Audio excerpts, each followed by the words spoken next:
Hi, this is Walter Cook of D3 Intelligence, and welcome to the second video in our series demonstrating our WorkInt platform, the only platform that helps teams manage the entire intelligence lifecycle. Today I'll show you how the WorkInt tool supports collections. Let's have a look at tickets. Now, we've seen teams make use of established ticketing systems or build their own, and it works, but they're not particularly well suited for the intelligence workflow specifically. They're not connected to intelligence requirements, and getting information back out of the system is sometimes difficult.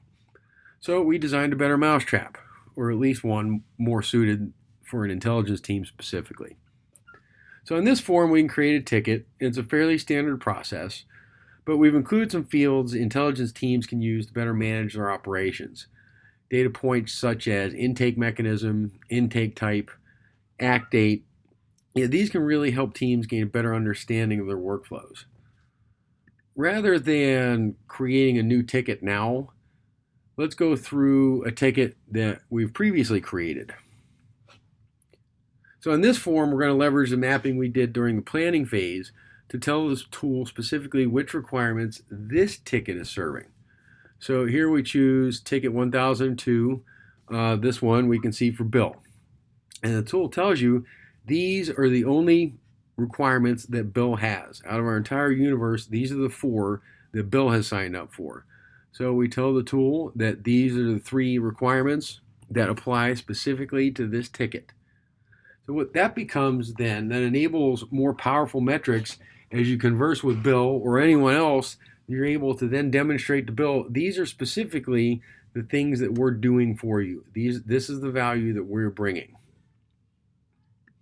So a ticket is basically a mini project, and you can assign tasks to it with varying owners. Naturally, collect information is a pretty important piece of the intelligence lifecycle. So let's look at the ticket we were just talking about, 1002 for Bill. Now, since we said this ticket has these requirements, and since in the planning phase we identified the sources that can feed those requirements, the tool tells you, it says based on that information, these are the 5 sources you can go to gather more information specific to this ticket.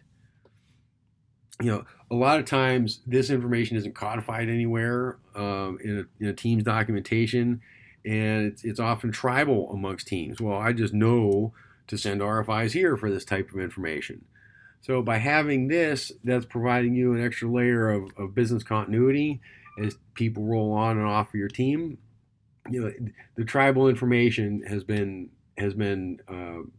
brought into the organizational realm. Now, further, you can say, well, we want to source to this provider, that provider, and that provider. What it does is WorkInt has task tracking, to-do tracking, and it automatically created to-dos with the default of send RFI to these providers. You can go further, go through. If you want to change the title, you can change the title here. We can assign it to, we'll assign this to Cindy, and we can say we need it done by the 24th. And per ticket, you can have as many tasks as you like, and the tool is keeping track of that for you, and there are different reminders and triggers and dashboards that it has to help you understand that. But that's a different topic for a different day. So that's a quick walkthrough of collections. If you'd like a more detailed walkthrough, you can find us at d3intel.solutions. Thank you for your time.